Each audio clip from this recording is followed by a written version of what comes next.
Hi everyone, welcome back to this another video of CSIR NET December 2026, which is related to the life science exam and CSIR NET previous year question।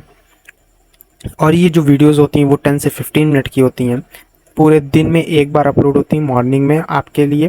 जैसे कि previous year question number 66 के हमारी video, इसके पहले हमने 66 के पहले हमने 65 वीडियोस कवर की जिसमें हमने डिफरेंट सब्जेक्ट से related previous year question, topic से रिवाइज प्रीवियस ईयर क्वेश्चन वो सारे डिस्कस किए। आप उन सभी को चेकआउट कर सकते हैं। मैं यहाँ कुछ वीडियो का आई बटन पे लिंक भी डाल दूंगा और एंड स्क्रीन में भी डाल दूंगा, तो वहाँ से आप चेकआउट कर सकते हैं। यहाँ पे हम क्या करते हैं, प्रीवियस ईयर क्वेश्चन जो होते हैं उन्हें क्रिस्टल क्लियर कॉन्सेप्ट के साथ और डिटेल एक्सप्लेनेशन के साथ देखते हैं, केवल 10 से 15 मिनट में पूरे दिन में। यहाँ से हम क्या कर सकते हैं कि आप क्वेश्चंस को समझ सकते हैं, कैसे पैटर्न किस तरीके से पूछा जा रहा है, वो सारी चीज़ें हम यहाँ डिस्कस करते हैं और क्वेश्चंस को भी डिस्कस करते हैं। जैसा कि आपको पता है डीबीटी मर्ज भी हो गया तो पैटर्न चेंज होगा, तो उस हिसाब से हम सारे तरीके क्वेश्चन डिस्कस करते हैं, डीबीटी के भी, सीएसआईआर नेट के भी।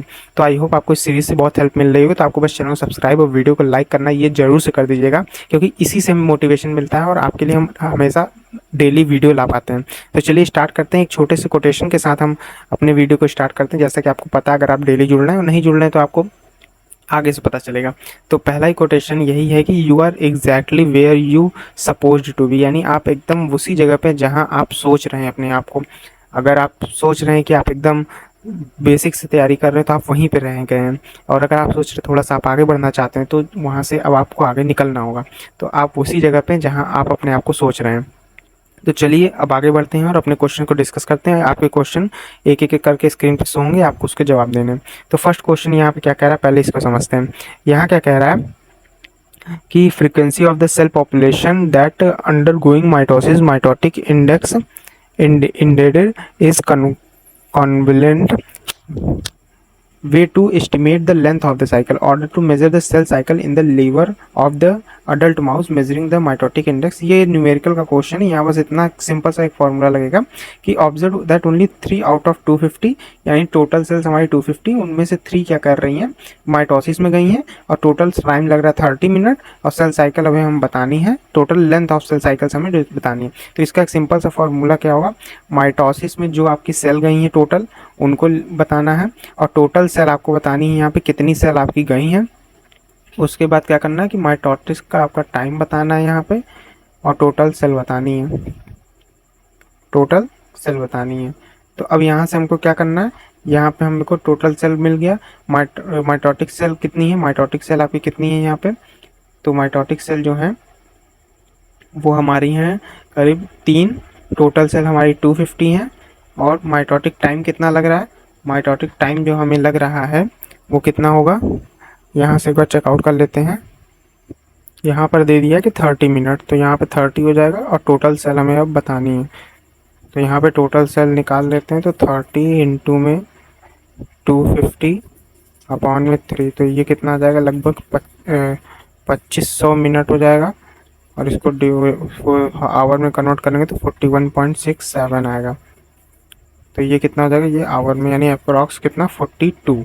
तो ऑप्शन नंबर 2, यहाँ पे ऑप्शन में थोड़ा दिक्कत है 1 2 3 4 की नंबरिंग में, तो 1 2 वाला ऑप्शन यहाँ पे सही होगा। नेक्स्ट करा, if a cell has C as DNA content of cell and as the number of chromosome then just immediately before cell division in case of mitosis what would be the value of C and N, यानी chromosome और उसके अंदर chromosome content और उसके अंदर जो DNA है उसका क्या मतलब कि सेल कितनी बनेगी और टोटल डीएनए कंटेंट कितना होगा सेल के अंदर। तो ये बताना, और कब बताना है, जब हमारी सेल जो डिवाइड कर रही माइटोसिस से पहले, just immediately before the cell division in the case of mitosis. अच्छा, इन माइटोसिस में आपको बताना है। तो माइटोसिस में आपको पता है क्या होता है, जो सेल होती है वो अपना डबल नंबर जो मेंटेन करती है, जो क्रोमोसोम होता है। तो यहाँ पे जो माइटोसिस होता है ना, यहाँ पे क्या कहते हैं, माइटोसिस पूछा ना, माइटोसिस में क्रोमोसोम क्या होता है कि क्रोमोसोम 4 बन जाते हैं, लेकिन उनके अंदर जो डीएनए कंटेंट होता है वो कितना होता है, वो 2N ही होता है। यानी जो कह सकते हैं क्रोमोमियर जो होता है, थ्रेड जो होते हैं वो क्या होते हैं, 2N होता है। 2N से ही मतलब डिवाइड होते हैं ना। माइटोसिस में क्या होता है कि 2N ही कंटेंट जाता है अपने नेक्स्ट प्रोजीनी में, सेल में। तो यहाँ पे ऑप्शन नंबर 3 सही होगा, 4C एंड 2N। यहाँ पे क्या कह रहा है, मेटाफेज इंटरफेज में 4C है, तो किसमें, एनाफेज 2 में बताना है, जो कि आपका क्या होता है, माइटोसिस मियोसिस का। मियोसिस का क्या होता है कि पहला स्टेप होता है ना, तो यहाँ प्रोफेज, प्रोफेज के बाद प्रोमेटाफेज, मेटाफेज के बाद आपका एनाफेज। तो वहाँ पे क्या कह रहा है कितना होता है मियोसिस में। तो यहाँ पे क्या होता है कि मियोसिस में आपको पता है जो भी कंटेंट होता है, जैसे फोर यहाँ पे कितना है 2n है, तो उसका क्या होगा n आधा आधा चला जाता है। यहाँ पे अगर 4n हुआ तो उसका आधा आधा 2n सब में चला जाएगा, चारों में। तो यहाँ पे 2c कंटेंट जाएगा। तो यहाँ पे ऑप्शन 1 सही हो जाएगा। नेक्स्ट क्वेश्चन की ओर बढ़ते हैं। नेक्स्ट क्वेश्चन आपकी स्क्रीन पे शो होगा, उसका जवाब दीजिएगा। क्वेश्चन क्या है, हॉर्सेट 33342 एक कुछ पर डाई है। ये क्या कह रही है, इंटरकेलेटिंग डाई है। और ये क्या कर रही है कि ये फ्लो साइटोमेट्री के थ्रू क्या हो रहा है कि डिफरेंट फेजेस में सेल साइकिल के जा रही है। तो बताना है कि इसमें ग्राफ को देख के, नंबर ऑफ सेल और फ्लोरेसेंस देख के कौन सी ये आपकी साइकिल है सेल की। तो ये क्या कह रही है, डीएनए से बाइंड हो रही है। तो जीवन में क्या होता है, जीवन में आपका डीएनए सबसे ज़्यादा होता है। डीएनए इन द सेंस आपका क्रोमोसोम का थ्रेड ज़्यादा होता है। तो यहाँ पे क्या होगा, इस जगह पे सबसे ज़्यादा बाइंड होगा ये जो जो भी डाई है यहाँ पे हॉर्सेट। तो यहाँ पे क्या होगा, सबसे ज़्यादा पिक मिलेगा, तो ये जीवन हो जाएगा। बीच वाले में क्या होता है कि एस वाले में आपका यहाँ पे जो क्रोमोसोम नंबर होता है वो डबल होने लगता है। तो यहाँ पे क्या होगा, थोड़ा इंटरमीडिएट मिलेगा। बाकी इसके बाद जो एस है, इसके बाद G2 फेज आता है। वहाँ क्या होता है कि सबसे ज़्यादा डबल जो सारा डीएनए जो होता है एक साथ कंटेंट इकट्ठा हो जाता है। तो यहाँ पे क्या हो जाएगा, ये G2+M, ये वाला जो ग्राफ होगा ये क्या हो जाएगा, G2+M हो जाएगा।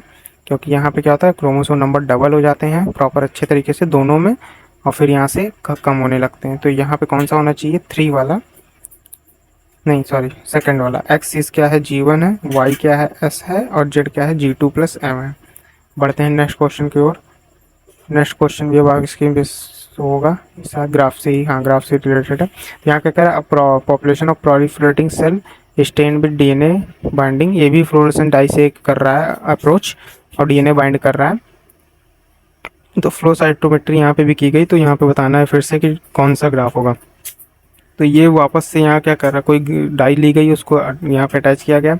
तो पीक ए में तो आपको पता है जीवन ही होगा, क्योंकि जीवन में ही सबसे बड़ा पीक आता है डीएनए का, क्योंकि सबसे ज़्यादा यहाँ पे ही कंटेंट होता है। तो peak A content G one phase, पहला ऑप्शन सही है। Peak B contains the cell of G2 phase, ठीक है, ये वाला मान लीजिए एस हो गया, तो ये G2 हो जाएगा। पीक ए कंटेन्स G2 फेज, ये नहीं होगा। Peak B contains the G1 phase, नहीं होगा। तो ये वाला ऑप्शन भी सही होगा। तो ए बी यानी ऑप्शन नंबर 1 सही माना जाएगा, क्योंकि यहाँ पे एस वाले में इंटरमीडिएटरी डीएनए होता है। G1 में सबसे ज़्यादा होता है, G2 में सबसे एस से ज़्यादा होता है, G1 से कम होता है। तो G1 और G2 सही हो जाएंगे। सबसे ज़्यादा पीक लंबा इसी में मिलेगा, क्योंकि बहुत सारे थ्रेड क्या होंगे कि अपने आपस में से फैले रहेंगे। तो नेक्स्ट क्वेश्चन की ओर बढ़ते हैं। नेक्स्ट क्वेश्चन आपकी स्क्रीन पे शो हो रहा है। यहाँ पे क्या कह रहा है कि यहाँ पे एक ड्रग से क्या कर रहा है कि कल्चर कर रहा है हेला सेल्स को। हेला सेल्स क्या होती है, सर्वाइकल कैंसर जो होता है ना, उसकी सेल्स होती हैं, उसको निकाला जाता है। तो उसी को हेला सेल लाइन्स कहते हैं, या फिर हेला सेल कल्चर कहते हैं। हेला सेल्स उसने नाम दिया गया। अब क्या किया गया, इसमें ड्रग को इंट्रोड्यूस करवाया जा रहा है और बता रहा है कि किस किस मतलब कि फेज़ को, सेल साइकिल के किस फेज़ को यहाँ पे ये ड्रग क्या कर रहा है कि इनिबिट कर रहा है। तो पहला तो हमें G1 फेज़ होता है, दूसरा क्या होता है, या तो G2 होगा या तो M होगा, ये वाला S फेज़ होगा। तो यहाँ पे जब ड्रग नहीं है तो G1 का भी पीक मिल रहा है, G2 का भी पीक मिल रहा है 2n से 4n होने में। लेकिन जब ड्रग को हमने इंट्रोड्यूस करवा दिया तो देखिए G1 वाला फेज़ क्या हो रहा है, इनिबिट हो जा रहा है, और यहाँ पे G2 वाला फेज़ मिल रहा है। यानी जो क्या हो रहा है कि जो सेल का मान लीजिए रिपीटेटिव अगर ग्रोथ करवा रहे हैं, तो जो सेल यहाँ पे G2 में गई थी वो वापस से क्या हो रहा है कि G2 में, G1 में नहीं वापस आ पा रही हैं। G2 के बाद M बनेगा, M के बाद क्या होगा, G1 बनेगा यहाँ पे। लेकिन यहाँ तो G1 वाला है वो इनिबिट हो जा रहा है। क्यों इनिबिट हो जा रहा है, क्योंकि वो G2 में क्या हो जा रही है, सेल अरेस्ट हो जा रही है, वापस G1 में आ नहीं पा रही। तो G1 वाली क्या है, इनिबिट हो जाएगी। तो बेस्ड ऑन FACS यानी fluorescence cytometry, fluorescence activated cell sorting में क्या इनिबिट कर रहा है ये ड्रग, तो ये ड्रग इनिबिट कर रहा है G1 फेज को, G1 phase of the cycle, यानी ऑप्शन नंबर 1 सही माना जाएगा। तो यहाँ पे ऑप्शन नंबर 1 सही होगा। बढ़ते हैं नेक्स्ट क्वेश्चन के लिए। नेक्स्ट एक क्वेश्चन आपके लिए इस बार होमवर्क भी है, आई थिंक यही वाला है क्या, एक बार चेक कर लेता हूँ। इसके बाद क्या है, अच्छा नहीं ये वाला नहीं, इसके पहले वाला था। तो इसके पहले वाला क्वेश्चन ये वाला, हाँ। तो इसमें क्या कह रहा है कि ये बता रहा है कि medium containing thymidine covalently incorporate the thymidine into DNA during S phase, ठीक है। तो यहाँ क्या कह रहा है, पहले इसको समझते हैं। तो यहाँ क्या कह रहा है कि हमको थायमिडीन जो है, थायमिडीन से ट्रीटमेंट दे रहे हैं डीएनए को, एस फेज में ट्रीटमेंट दिया गया है, और यहाँ पे क्या कह रहा है कि लेबल किया गया है 30 मिनट के लिए, यानी 30 मिनट के लिए ट्रीटमेंट दिया गया। अब 30 मिनट के ट्रीटमेंट में यहाँ पे डिफरेंट टाइम में ये चीज़ें की गई हैं मीडियम के साथ, और उसे माइक्रोस्कोप में एग्जामिन किया गया है। Cells in mitosis are easy to recognise by their condense chromosome and the fraction of mitotic cell. देखिए यहाँ पे आंसर भी एक तरीके से दे रहा है, हैव रेडिएक्टिव एस्टिमेटेड ऑटो। चलिए ठीक है, बाकी सारी चीज़ें इसमें लेबलिंग के लिए बता रहा है। अब क्या कह रहा है, ये जो राइज एंड फॉल जो कर्व का मिल रहा है ये और ये किसकी वजह से मिल रहा है। तो पहली बात तो थायमिडीन के लिए क्या क्या बताया, थायमिडीन के लिए बता रहा है ये कि थायमिडीन से लेबल किया गया है, और लेबल कितने के लिए, 30 मिनट के लिए किया गया है। अब 30 मिनट के बाद ये क्या कह रहा है, यहाँ पे कह रहा है माइटोटिक सेल जो होंगी उन्हीं को ये जल्दी रिकॉग्नाइज कर पाता है, यानी जो माइटोसिक फेज में सेल्स होती हैं उन्हीं को। तो इतने सारा आंसर ही दे दिया। थायमिडीन, पहली बात तो जीवन फेज की बात करें तो जीवन फेज क्यों नहीं लेबल होगा, क्योंकि ये 30 मिनट में होता नहीं है जीवन फेज, ये पूरा लगभग 24 आवर ले लेता है, तो जीवन तो होगा नहीं। एस भी नहीं होगा, G2 भी नहीं होगा, क्योंकि इनको भी 30 मिनट में तो ये होते नहीं, इनको भी कई ज़्यादा टाइम चाहिए, 1-2 घंटे तो सभी को चाहिए। लेकिन माइटोटिक फेज जो होता है वो बहुत जल्दी हो जाता है, तो यानी 30 मिनट में सबसे तेज़ माइटोटिक होगा। इसमें क्रोमोसोम का कंडेंस भी हो जाता है, तो नंबर ऑफ क्रोमोसोम भी ज़्यादा होंगे। भले वो डिवाइड कर रहे हो लेकिन सेल तो डिवाइड होंगी नहीं, तो सेल डिवाइड नहीं होंगे तो एक ही में रहेंगे, तो क्रोमोसोम का नंबर क्या होगा, कंडेंस फॉर्म में रहेंगे। तो यहाँ पे 30 मिनट में केवल माइटोटिक वाले ही लेबल हो पाएंगे, और वो सबसे पहला पीक अपना इतना ज़्यादा पीक वही देंगे। तो ये कौन से हो जाएंगे, माइटोटिक वाले। तो यहाँ पे आंसर निकल गया कि थायमिडीन से हम लेबल कर रहे हैं 30 मिनट के लिए, तो हमारा कौन सा वो क्रोमोसोम होंगे, माइटोटिक फेज के होंगे यहाँ पे। बाद में ये फिर किस में चले जाएंगे, G1 में चले जाएंगे, फिर S में चले जाएंगे, फिर G2 में। तो कह रहा है कि the rise in correspondent cell where finish the DNA allowed radioactive thymidine S phase, ये नहीं होगा। The peak of the curve correspond to cell in M phase, बिल्कुल सही।